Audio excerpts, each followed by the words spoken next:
Hey loves, welcome back to another episode here on His Bride. Thank you so much to my returning subscribers, and if this is your first time here, you are welcome. I am Kira Kajinjure. So without no further ado, let's get into today's video. Jesus, the hope, the freedom unashamed. I want to speak His name over every child, every man and woman, declaring hope and freedom in Jesus. So in our last video, we talked about crowns.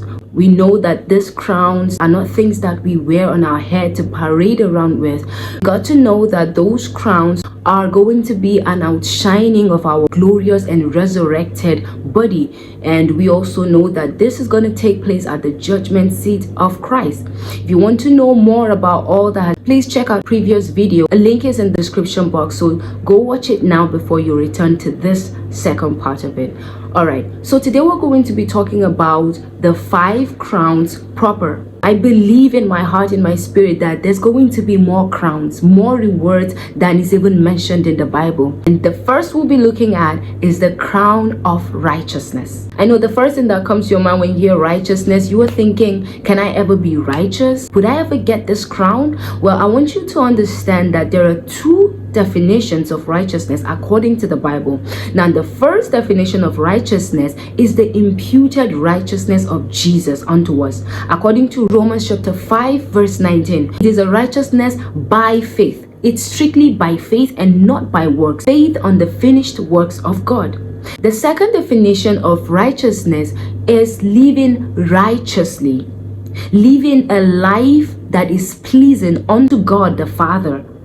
It is not really per se that you have to be perfect, referring to the fact that you have received the righteousness of God. Then what? Then go ahead and live righteously. Go ahead and live a life that when people see it, they know that, okay, this one has patterned his or her life after Christ. 2 Timothy chapter 4 verse 7 to 8, where Paul was talking about the crown of righteousness awaiting him, because why? He has fought the good fight, he has finished his course, and he has kept the faith. So he said, there await me a crown of righteousness, which God the Father will give unto me, and not just me, but unto everyone that is awaiting the return of Jesus. Those who are anticipating the coming of Christ, those who are waiting on Him. And how do you wait on God? It is by the works you do, by the kind of life that you live, by your lifestyle in general. So are you living a righteous life? If you are waiting for Him, the kind of life you live would tell that you really are waiting for Him, because you would be waiting right. So there is a crown of righteousness unto they that anticipate and wait for the coming of Christ. The second crown we're going to be looking at is the incorruptible or imperishable crown, otherwise known as the victor's crown or crown of victory. 1 Corinthians chapter 9 verse 25. Every man that striveth for the mastery is temperate in all things.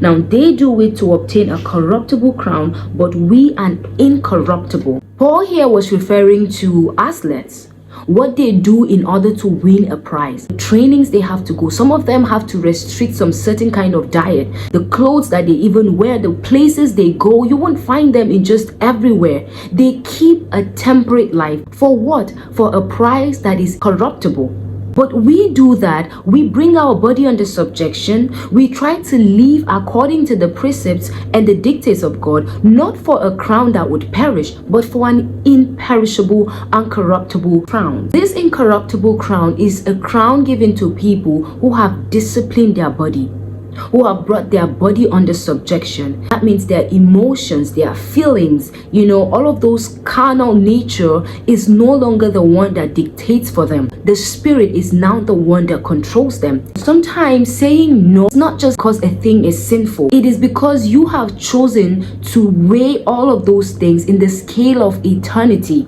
So you are able to say no to some certain things, not because those things are really sinful in code, but because you are focusing on the things that have eternal value, the things that have eternal rewards. Now, littered all around us in this world are things that are good. Yes, good things, pleasing to the eyes and all of that.